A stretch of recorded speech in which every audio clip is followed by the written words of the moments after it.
की जय करूं और जपू श्री राम, भारत माता की जय करूं और जपू श्री राम।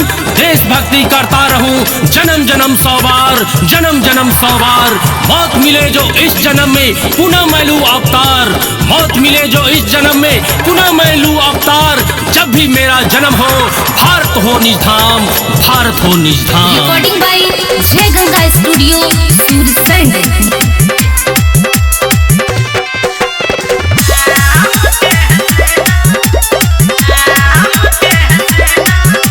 लेके ध्वजा हनुमत संग हिंदुस्तान चले जी, लेके ध्वजा हनुमत संग हिंदुस्तान चले जी। श्री राम के हसेना सीना तान चले जी, राजा राम के हसेना सीना तान चले जी।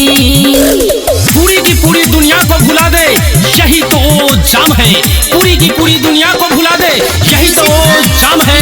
धरती से उठा अंबर तक पहुंचा दे वही तो नाम राम है। देश या विदेश में चर्चे है काम के, रचता इतिहास वंदे प्रभु श्री राम के, प्रभु श्री राम के। हाँ, देश या विदेश में चर्चे है काम के, रचता इतिहास वंदे प्रभु श्री राम के।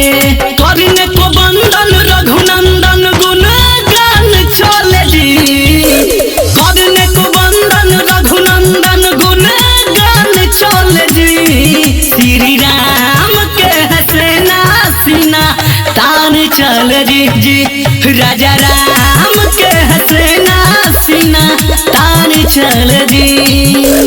राम नाम का जाप है हर मुश्किल का तोड़, राम नाम का जाप है हर मुश्किल का तोड़। जप लो राम नाम का तुम दोनों हाथों को जोड़, तुम दोनों हाथों को जोड़। अब न रुकेगा चाहे गलती अनजान हो, हम हिंदुओं का एक ये पहचान हो, ये पहचान हो। हाँ, अब न रुकेगा चाहे गलती अनजान हो, हम हिंदुओं का एक ये पहचान हो। भगवाधारी सोनू करवा खान चल जी, भगवाधारी सोनू करवा खान चल जी। श्री राम के हसेना सीना तान चल जी, राजा राम के हसेना सीना तान चल जी। रिकॉर्डिंग बाय जय Ganga studio Sursand. Mobile number 91 220 75 111।